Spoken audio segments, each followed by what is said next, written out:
Welcome back to Talk Tickers. It is Wednesday, January 21, 2026. Today, we are taking a look at the absolute heavyweight champion of the industrial world. We are unpacking the Q4 earnings from Prologis. The bellwether. I mean, if you want to know if the global economy is actually moving goods or just talking about it, you don't look at the Fed, you look at Prologis. Exactly. And judging by the market reaction this morning, the economy is definitely moving something. The stock was up about, 1.6% pre-market, hovering around 132? Yeah. But if you zoom out, this isn't a one-day story. This thing has run over 17% in the last year. It has. And honestly, listening to this call, the tone was the strongest signal yet that the logistics winter we've been trudging through for the last 18 months is finally over. Management wasn't just hopeful, they were constructive. They laid out a data-backed case that the bottom is firmly in the rearview mirror. That's the headline everyone is going to run with. Logistics is back. But here is the hook for me and why we really wanted to do this deep dive today. Yeah. I went into the research stack thinking we were going to talk about forklifts, cardboard boxes, and, lease race, and we will. But that is not the whole story anymore. This company is pivoting. They are turning into a digital infrastructure powerhouse. That was the aha moment of the quarter for me, too. Prologis is effectively morphing into a utility company that just happens to own 6,000 buildings. We're going to get to that. We're talking gigawatts, not just square footage. But before we get to the sexy power plays, we have to eat our vegetables. Let's look at the numbers they just dropped. Let's do it. Okay, rapid fire on the results. GAAP earnings per share came in scorching hot. $1.49 diluted. The street was only expecting 70 cents. Yeah. That looks like a massive beat, but usually when I see a beat that big in real estate, there's a catch. There is always a catch in REIT land. You have to be really careful with GAAP earnings.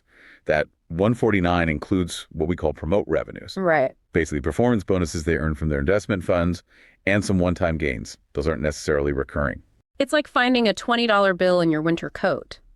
It's great, but you can't budget on it. Exactly. You can't budget your rent on finding one every month. So if we strip out the lucky bonuses, what's the real number we should be looking at? You want to look at Core FFO funds from operations. That's the cash the business actually generated from renting out space. That came in at $1.44. Which was exactly in line with estimates. It was in line, but, and this is notable, it hit the top end of their previous guidance. So operationally, they did exactly what they promised. They didn't miss a step. And the top line revenue, $2.25 billion, which beat expectations by over $160 million. So the money is flowing. The money is flowing. But I want to dig into the operational health because there was one statistic in these notes that made me do a double take. Let me guess. The rent change. The rent change. Net effective rent change on rollovers was plus 43.8%. I mean, walk me through that. Does that mean rents went up 44% yesterday? No, and this is a concept that, it trips people up all the time. That 43.8% is the difference between the lease that just expired. Which could be ancient. Right. It might have been signed 5, 7, maybe even 10 years ago, and the new lease signed today. So it's a catch-up trade. Exactly. It shows you how much industrial rents have grown over the last half decade. Even if market rents today are flat, Prologis is replacing a tenant paying 2019 prices with one paying 2026 prices. That spread is just massive. It's incredible. Imagine if you could suddenly charge 2026 prices for work you agreed to do in 2019. That's the dynamic here. And looking at occupancy, the portfolio seems full. They finished the period at 95.8%. Which is incredibly healthy. Anything mid-90s in industrial is considered tight. And same-store net operating income, basically the profit from the buildings they've owned for more than a year, was up 5.7%. So the core engine is purring. Okay, so the patient is healthy. But let's go deeper into the cycle turn narrative. Because for the last year, the big fear on Wall Street was that we built too many warehouses during the pandemic and didn't have enough stuff to put in them. That was the whole logistics winter thesis. Oversupply. Yeah. Too much concrete, not enough cargo. Right. But management laid out a framework on this call they called the 3 stages of inflection. Stage 1 is demand and absorption. Stage 2 is occupancy and build. And stage 3 is rent growth. Okay, that sounds a bit like corporate consultancy speak. Where are we actually in that process? Well, they brought the receipts to prove we are seeing all 3. The most critical number here is net absorption. Okay, define that for the listener who isn't a property mogul. Net absorption is simply the total amount of space that became occupied minus the total amount of space that became vacant. If the number's positive, more tenants are moving in than moving out. Got it. In the U.S., net absorption hit 59 million square feet in the fourth quarter. Is 59 million a lot? It's a crucial threshold because it exceeded completions for the first time since 2022. Completions meaning new buildings being finished. Right. For the last few years, developers were finishing buildings faster than companies could fill them. That line just crossed. Supply is slowing down because, interest rates made building harder and demand is picking up. So the supply-demand balance is flipping back to the landlord's favor. It is. Vacancy dropped to 7.4%. The bleeding has stopped. Okay, so the bleeding has stopped, but I want to go back to that 44% rent pop we mentioned. For sure. If market rents are just stabilizing now, how long can they keep printing that kind of growth? Eventually, they run out of old leases, right? That is the magic of the mark-to-market buffer. This is probably the single most important concept for a Prologis investor. Okay. Because their leases are long, they have this massive backlog of underpriced leases. Management confirmed they still have an 18% net effective lease mark-to-market across the entire portfolio. Meaning, if they repriced every single building they own to today's market rate, right now, they'd make 18% more money. Correct. And that represents nearly $800 million of net operating income just sitting there, waiting to be realized. So they don't need the economy to boom. They don't need rents to go up another dime. They just need time to pass. It is a phenomenal safety net. It disconnects their growth from the immediate economic cycle. Even if the economy goes sideways for 2 years, Prologis grows because they are harvesting that old crop of cheap leases. Let's talk geography for a second, because real estate is always local, and there has been one problem child in the U.S. market, Southern California. The SoCal slump. It's been the drag on the whole sector. Port traffic slowed down, labor issues, you know it. Right. But this call had a distinct tone shift regarding that region. Chris Caton, their managing director, specifically called this out. He admitted vacancy is still elevated, but he said the tone has shifted. What are they seeing on the ground? The Inland Empire, that massive logistics hub east of L.A., is outperforming Los Angeles proper. They're seeing demand for big box return. The huge distribution centers. Yep, for the Walmarts and Targets of the world. And interestingly, Class A space is beating Class B space. Why does the distinction between Class A and Class B matter here? It signals a flight to quality. When shippers start upgrading their space, moving from an old, dusty warehouse to a modern facility, it usually means they are feeling confident about the future. They are investing in efficiency. So if the Inland Empire is turning, the rest of the country usually follows. It's the canary in the coal mine. Speaking of confidence, let's look at the customers, the people actually paying the rent. We've had a lot of noise about tariffs, trade wars, all that. Are customers freezing up? According to Prologis, no. And this was a fascinating insight into the corporate psyche right now. What'd they say? Management said that customers are treating tariff uncertainty not as a reason to stop, but as a planning assumption. I loved that phrase when I read the transcript. Planning assumption. It's such a polite way of saying, we know it's going to be expensive and annoying, but we have a business to run. Exactly. They aren't paralyzed. They are factoring in higher costs and moving forward. And the driver of that motion, it's still e-commerce. E-commerce feels like old news, doesn't it? I feel like we've been talking about Amazon taking over the world for a decade. You would think so, but the numbers say otherwise. E-commerce represented 20% of their new leasing in the last year. That is the best year for e-commerce leasing since 2021, the height of the pandemic boom. And we have to remember the multiplier effect, right? The threefold multiplier. E-commerce operations require roughly 3 times the logistics space of traditional retail. You need space for inventory, picking, packing, returns. So if e-commerce is reaccelerating, that is a massive tailwind for space demand. A huge tailwind. Okay, so the core business, the boxes is healthy. The patient is walking. But now let's pivot to the part of the call that I think really drove the pre-market excitement. Let's talk about the innovation pulse. This is where we stop talking about square feet and start talking about gigawatts. Prologis is pivoting hard into data centers and energy. It makes sense. They own the land, they have the roof space. But the scale of this ambition is what surprised me. It's the sheer volume of power they have secured.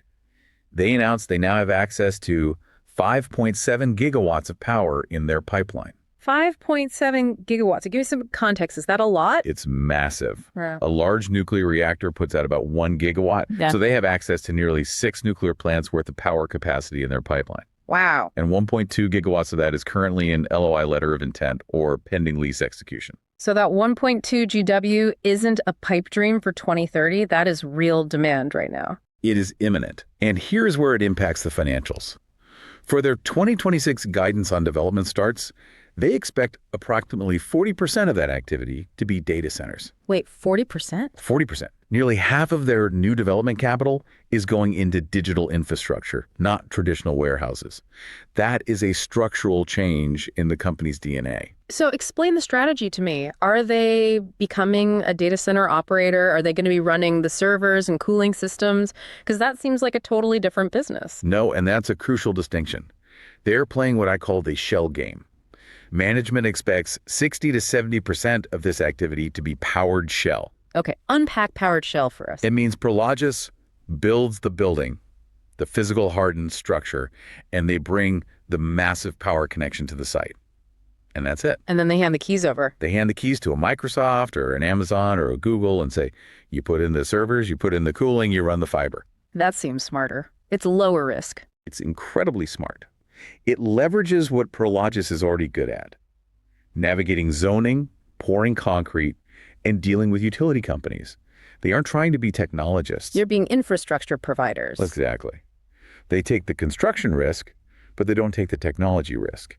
If server tech changes in 5 years, that's the tenant's problem, not theirs. But they did mention they might do some turnkey projects too, right? Yes. The remaining 30 to 40% could be turnkey. That has higher margins, but much more complexity. And this raises the capital question. Building data centers is expensive. Right. Can their balance sheet even handle this? They mentioned something about a new fund. They did. They confirmed they were in talks with large investors, think sovereign wealth funds, big pension funds, to create a specific data center investment vehicle. So they use other people's money.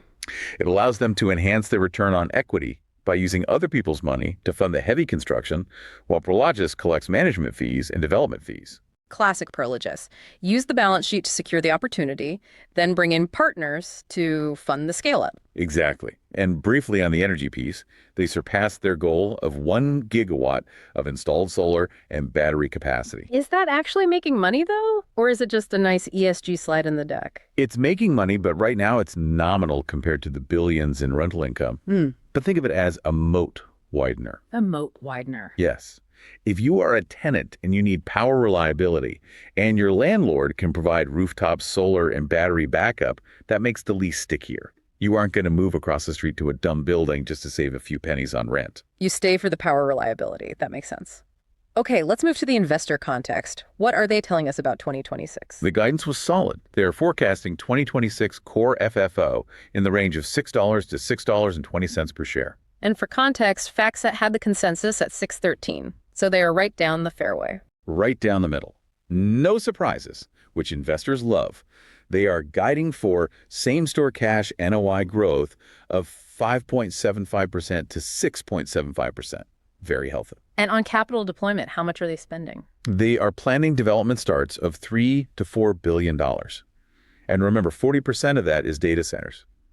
And then acquisitions of $1 to $1.5 billion. But they are also selling stuff, right? They aren't just hoarding assets. They are an active recycler. In Q4 alone, they sold about $900 million worth of assets and bought about $625 million. They are constantly pruning the portfolio. Selling the older stuff to fund the new stuff. It's like gardening.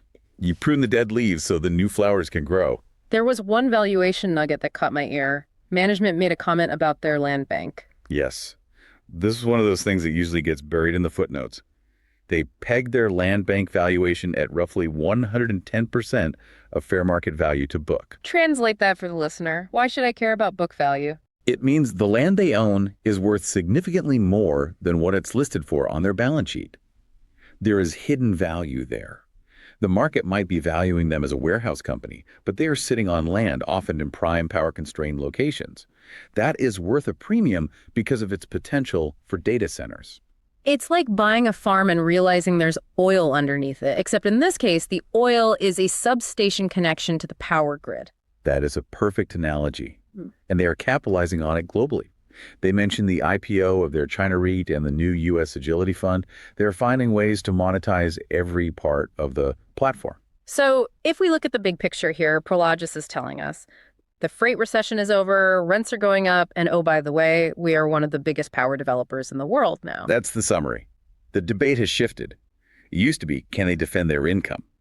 Now the question is, how fast can they turn that 5.7 gigawatt power pipeline into cash flow? Which brings us to my favorite part of the show, the part where we throw caution to the wind. Please don't get us sued. No promises.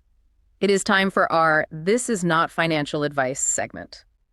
This is where we pitch a trade idea that is wild, plausible, but definitely something you should do your own research on. Right. What is the pitch today? I am calling this trade the landlord of AI. The landlord of AI.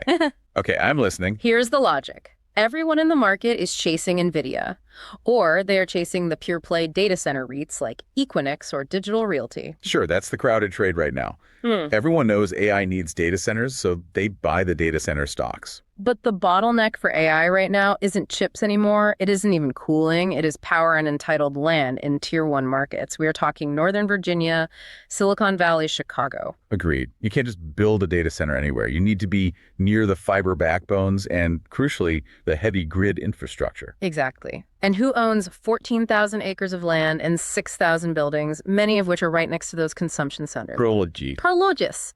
They've been buying that land for logistics for 20 years. Right. They bought this land for pennies on the dollar compared to today's prices because they just wanted to park trucks on it. Now suddenly, that land is the only place you can plug in a gigawatt of power. They are sitting on a gold mine they bought at copper prices. So what's the trade? Just buy PLD? The trade is long Prologis as a stealth utility, or AI play. But here is the kicker, the hedge. You pair it by shorting the pure play data center operators who are having to go out and buy land at 2026 prices. That is interesting. So you're betting on the power arbitrage. Exactly. Prologis has the land at a 2005 cost basis. Equinix has to buy land at a 2026 cost basis. Prologis can deliver that powered shell cheaper and faster because they already own the dirt. So you're betting that 1.2 gigawatts in LOI converts to high-yield leases faster than the market expects, and they steal market share from the pure plays. It's a compelling argument. Yeah. You're essentially getting the AI upside for free, wrapped inside a very stable logistics bond proxy. Why pay 50 times earnings for a data center stock when you can buy the landlord who owns the dirt they're built on for 20 times? Just remember, pure play data centers have a lot of operational expertise that Prologis is still building, and shorting high-momentum tech stocks is dangerous. It's not a risk-free trade. Of course not. That's why it's not financial advice. Do your own diligence, people, but tell me you aren't tempted. It is a fascinating angle, I'll give you that. It leverages the asset base in a way the market hasn't fully priced in yet. So to wrap this up, Prologis delivered a beat. They signaled a bottom in the freight cycle, and they are aggressively monetizing their power capacity. The machinery is working. They are recycling capital, they are protecting their margins, and they are pivoting to where the growth is. It's hard to bet against execution like that. The logistics winter is over. The power grid summer is just beginning. Keep watching the tickers. Goodbye. Goodbye.